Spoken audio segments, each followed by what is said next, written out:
I'm Dana Singiser, co-founder of the Contraceptive Access Initiative. The mini pill is already on store shelves without a prescription, which is a huge advancement in reproductive health. However, there are two main types of birth control pill, and the type currently used by over 90% of pill users still requires a prescription.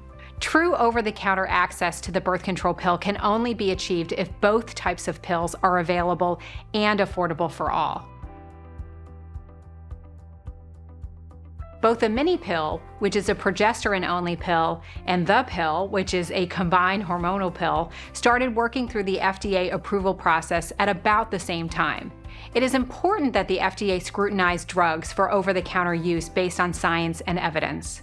Around the time the mini pill was nearing its final actual use study, the FDA was becoming increasingly interested in the use of technology to assist with label comprehension in drugs. At the FDA's urging, the combined pill significantly expanded its focus and began researching innovative ways to use a digital interface to help users read and follow the label. We don't know what this looks like, but it could be a tool on your cell phone.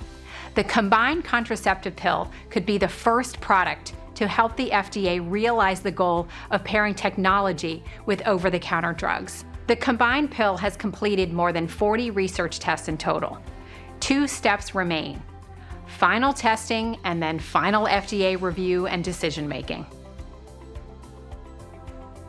Although almost all of the FDA process and deliberation is private, we know a lot about what to expect from the FDA from the way it reviewed other recent applications to move contraception to over-the-counter status. Years ago, the FDA approved emergency contraception for over-the-counter status with an age restriction. This was later deemed medically unnecessary. In 2023, the FDA's presentation to its expert panel regarding the mini pill's research findings was again extremely cautious and conservative. It is clear that the FDA probes any potential contraceptive advancement to over-the-counter status with extreme caution.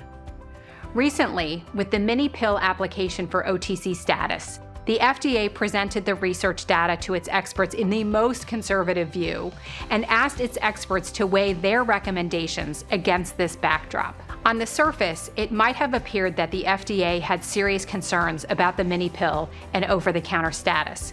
However, after reviewing the FDA's worst-case scenarios, its panel of 17 outside experts unanimously endorsed over-the-counter status for the mini pill. And a few months later, the FDA approved the mini pill for over-the-counter status with no restrictions and no qualifications. So what does this tell us about the future FDA process for the combination pill? First, we should expect the FDA's data analysis to be even more cautious and conservative than they typically are. This is likely an indication about their approach to reviewing contraceptive drugs, but not an indication about what their final decision may be. Second, experts serving on the FDA Advisory Committee are very influential and must appropriately balance safety and risk and benefit. They are obligated to make a professional, independent recommendation about the COC and over-the-counter status. This country must urgently address unnecessary barriers to contraception, and approving the combination pill for over-the-counter status could be a swift and easy way to achieve this. We hope the FDA moves thoroughly and swiftly to complete an evaluation of the combination pill. To learn more about what's next for the combined birth control pill and its FDA process, please visit thepillotc.org/FDA approval.